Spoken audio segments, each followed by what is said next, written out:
guys, it's Josh again. In the last video, I said that I was going to do somewhat of a deep dive in the Headrush. While I'm still going to do that, I kind of wanted to approach it in a different way. I wanted to get into some more of the really cool practical applications that really set this unit apart for live performances or even for studio related things. And I wanted to go through a bunch of those specifically, rather than just say there's 3 buttons and a pedal and a power cable and there's stereo outs. Everybody knows all these things because you can just look at the packaging and see that. Let's get to it. Super quick rundown. I have my wireless unit mounted underneath here along with Voodoo Lab 2 Plus, my Tube Screamer for fun because it's fun. I'm using a Morningstar MC6 to run tons of different commands over here, Polytune, and then Simple Switch Effects. It's basically a junction box. I run stereo out of the Headrush into the junction box, and then whenever I'm playing live, I have either TRS or XLR plugs on the left-hand side, and then I can switch between stereo and mono. It just makes it super easy. It shows when we show up to places and they have $40 sound systems. I'm sure we've all been there. I have the same 4 or 5 presets for each of my guitars. So I have, my headless that I've been playing a lot lately,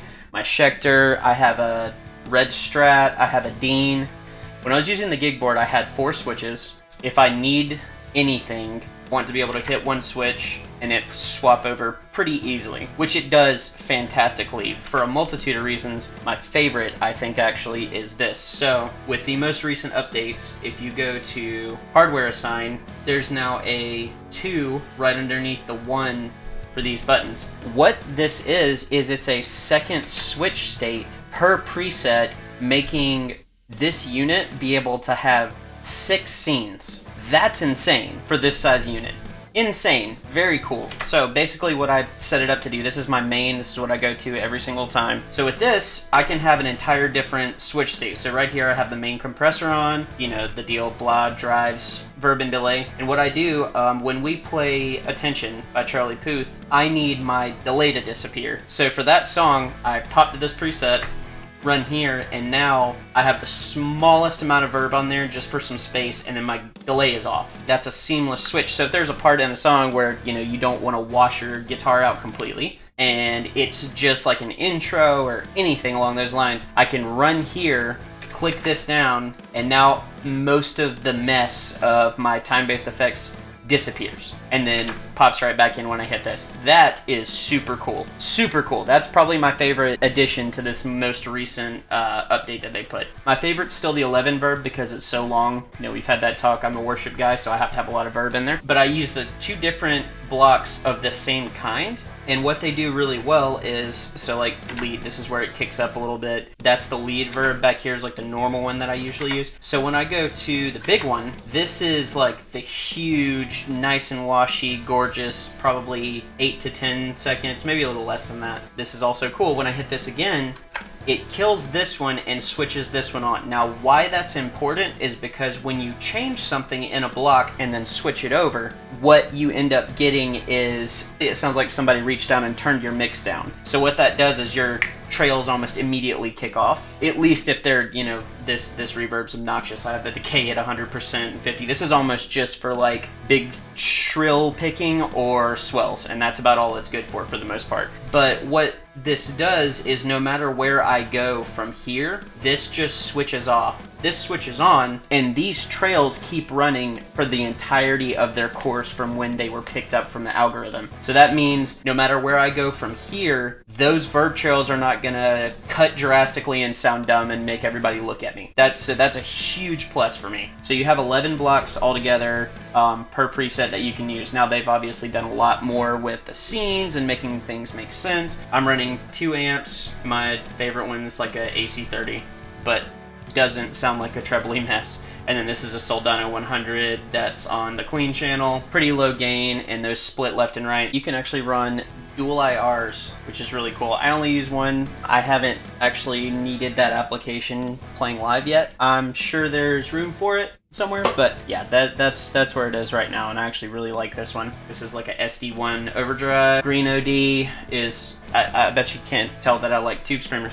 I actually don't use this volume pedal for swells. I still use my volume pot on my guitars. The only reason for that is because I found a workaround to where I don't need this volume pedal really at all for anything besides to kill my signal without hearing a click in the sound and in the chain, because that's very annoying, because if it's verb and delayed, you're going to hear it 1,000 times, which is annoying. So this right here is my input gain normal, and then my gate, noise gate. And what I do is when I roll this back, I have the parameters set to where the input gain goes all the way down, like as far as it can go, and then the gate threshold goes to 100%, so you instantly cut signal. The reason I had to bump the gate up all the way is because for whatever reason the input gain does not mute the signal entirely. If I play in church, this would actually be a volume pedal for swells, but for my application I don't need it, not when I'm playing with Jimmy out on the road or anything along those lines. So that's what that does, and that is a super nice workaround.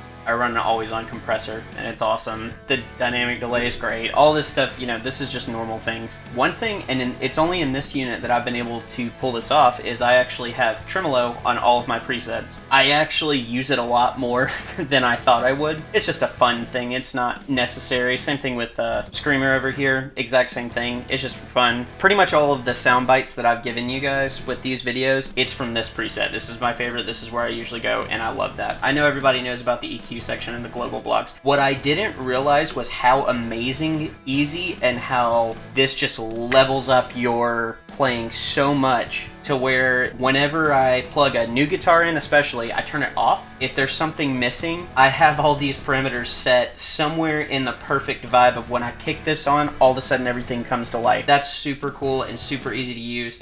Makes a lot of sense. I guess while we're on the global section of everything, this thing is a dynamite interface for your computer for recording. That's what I've been using. All of those tracks that you hear came from this bad boy right here. It's perfect. It does it amazingly, and I'm very, very happy with the quality and the ease of use with it. I'm so happy with the way that this handles everything that it does. I went from a $1,300 investment of a Kemper, and I have gone to a smaller one with the pedal board, and I actually enjoy using this application a whole lot more. This is just the first line on the preset. It's my go-to. It's what I use for pretty much everything, and that sounds like this.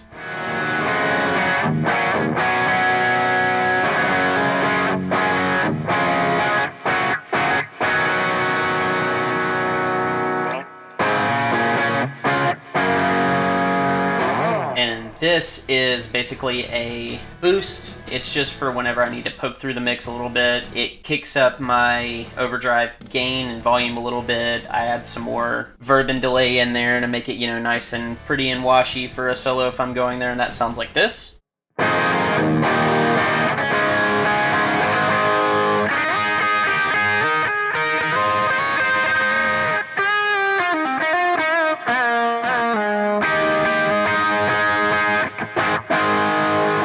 And then if I'm not quite satisfied with what I have so far, this is just a little more nudge of that, which is just bumping the compressor. I'm bumping the gain up on it, so I'm slamming into the drive and the amps a little bit harder for more saturation and the good stuff. That sounds like this.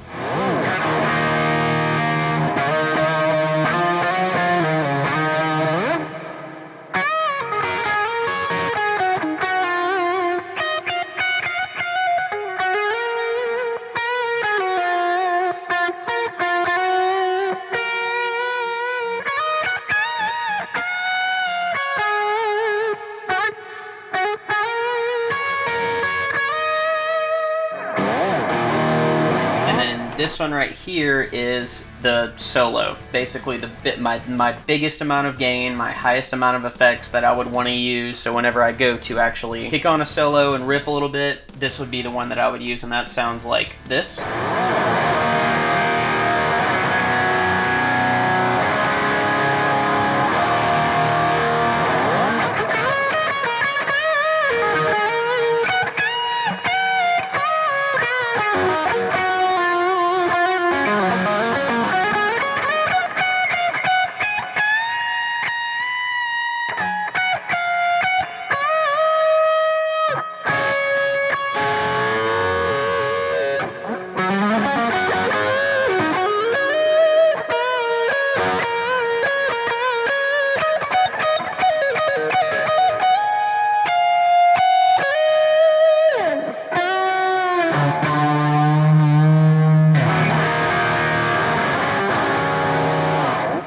this one, this would be for crazy trill picking, or it would be for swells, and that's about it because it's so obnoxiously big. That's about all you can do with it. I love that. That sounds like this.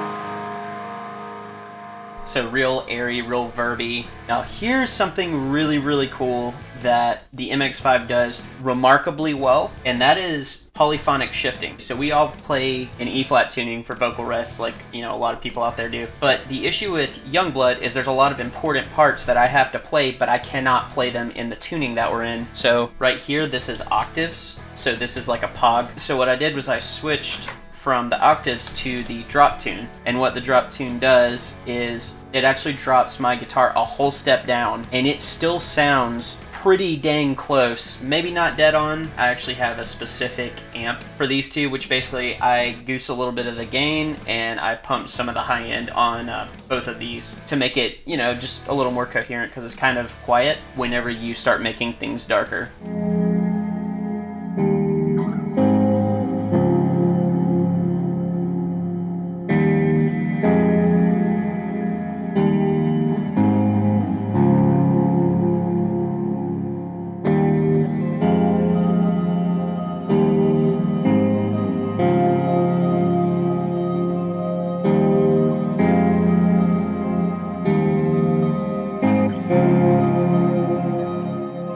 Basically one more thing, because I've said 1,000 times that, you know, I'm a big metalhead, so I have to have stuff that sounds nice and dirty and goose stamps, a lot of gain. So that's what I have for my headless right here, and this is a 85M lead cap mod. I have no idea what that is, to be honest with you, but it sounds awesome, and it sounds like this.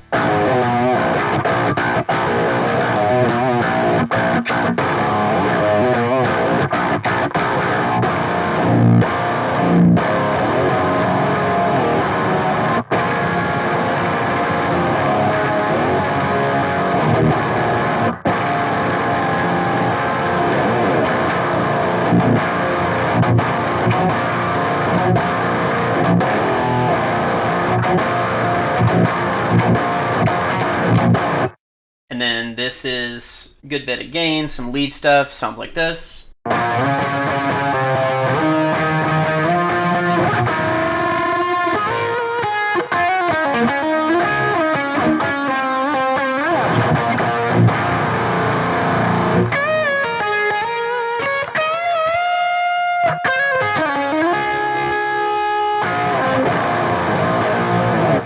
And then this is a big solo push. That one sounds super good. Sounds like this.